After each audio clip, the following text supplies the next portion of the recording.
বিহারে যদি 50 লাখ বাদ যায়, এখানে 1,25,00,000 বাংলাদেশি মুসলমান আর রোহিঙ্গা বাদ যাবে।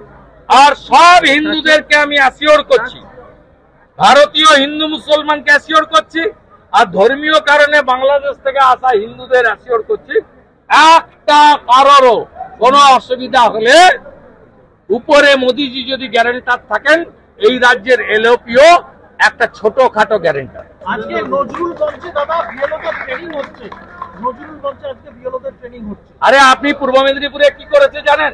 প্রথম বিএলও লিস্ট পাল্টেছে পূর্ণেন্দু মাঝি, সভাধিপতিকে নিয়ে বসে। আমার কাছে পুরো রেকর্ড আছে, আমি একদম যা করার করব, নিশ্চিন্ত থাকুন। আমি একটু পরেই জ্ঞানেশ কুমারজিকে লিখে এই ডোমিসাইল সার্টিফিকেট নিয়ে এক্সে দিয়ে দিচ্ছি, আপনারা পেয়ে যাবেন।